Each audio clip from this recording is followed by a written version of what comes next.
আলহামদুলিল্লাহ। দেখেন আমার নতুন ছেলেকে আমি তুইলা ভাত খাওয়ামু। প্রথম বিয়ে করছি আমি ওর মাকে, আমি ওকে তুইলা খাওয়ামু। একটা হাফেজ আল্লাহ, আমি ওর তুইলা খাওয়াই যে কতটা মজা পাবো আমি।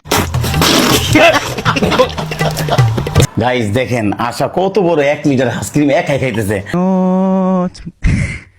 এরকম আইসক্রিম আমি কখনো খাই নাই জানেন। আমার হাতে দাও না। দেখেন হাতে থুতু মাইরা দিল। আমি এটা তুমি কাজ করলা।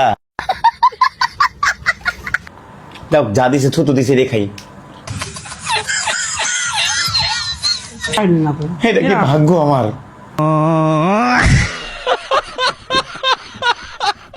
বাতিলা খামো। হ্যাঁ তোমার কেমন লাগতেছে? আলহামদুলিল্লাহ বাবা, আমার তো অনেক ভালো লাগতেছে, কারণ আমি অনেক দিন যাবত আমার বাবার হাতে আমি খাই না ভাত। আরে 5-6 দিন ধরে বিয়ে করছি, আমি এই পরিবার পাইছি নাকি জান্নাত পাইছি। মাশাআল্লাহ মাশাআল্লাহ বাবা, আমি তো মোহাম্মদুর সন্তান ভাই, আমি তো অন্য কি নিয়ে আইছো রে? তোমার এমনি করে ঢাকা না লাগবো। আমাদের কাকা নেইছি, সমুদ্রের কাকা। এই দেখো কাকা এগুলো গন্ধ। এমন করেন না, দেখো বমি আয় পড়তেছে, কি বিচ্ছিরি তো।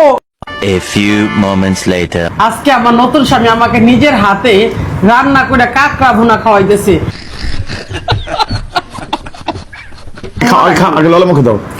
গাইস দেখেন আমার 3 কেজি কাঁকড়া আমার বউয়ের জন্য আনছি। একটা পাতিল কাঁকড়া। আমি আমার মা কত সুন্দর করে খাইতেছে, এটা আমার দেখতে তো অনেক ভালো লাগতেছে। তাই মা, আমি তোমাকে যে বিয়ে দিয়ে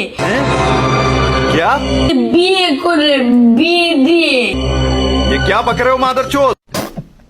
ভালো কাজ করছি নাকি খারাপ কাজ করছি?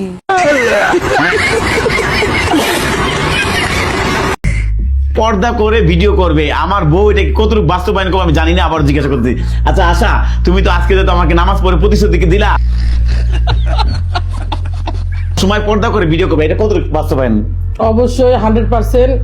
A few moments later. মা, তুমি জুম্মার দিনে এত সুন্দর করে সাজছো কে লিগা? তোর নতুন বাবা বলছে যে আমাকে শাস্তি। क्या? তোর নতুন বাবা বলছে যে আমাকে শাস্তি। আমার নিজের সন্তান না হয়েও ও আমার ভাত তুলে খাওয়াইবো। মাহিন তুমি এত তোমার মাথায় বুদ্ধি বাবা। আচ্ছা মাহিন তোমার কে শিখিয়ে দিছে বাবার ভাত তুলে খাওয়াইতে হয়? আমি দেখছিলাম মোবাইলে। দেখছেন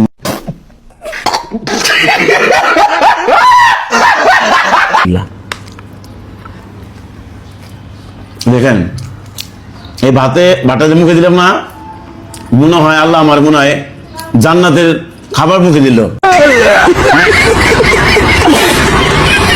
নতুন বাবা মানে বাজার করে নিয়ে আসছে, এর জন্য মাহিনের এতটা খুশি হয়েছে যা বলার মতো না।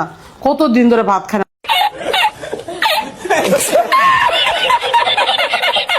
কিছু বলো।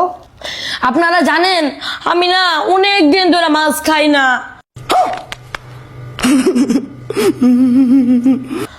দেখছো মা, আমি তোমার বিয়ে দিয়ে অনেক ভালো কাজ করছি না?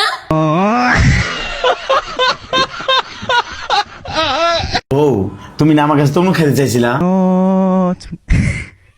আমি যে জন্য তোমার জন্য আছে কাজ করে তরমুজ কিনে নিয়েছি, নাও খাও। তুমি খাই আমার মনটা ভরে দাও। কত কষ্ট করে যাবো আমার কাছে তরমুজ খেতে চাইছিল। খাও। দেখেন আমার বলছে কি 2 দিন ধরে কইতেছে শাহিন আমি একটা তরমুজ খামো। যখন এই কথাটা কইছেন না, আমার বুকটা ছিঁড়ে জায়গা। আপনারা জানাবেন আমি এই পরিবারটা জান্নাতি পরিবার বিয়ে করছি।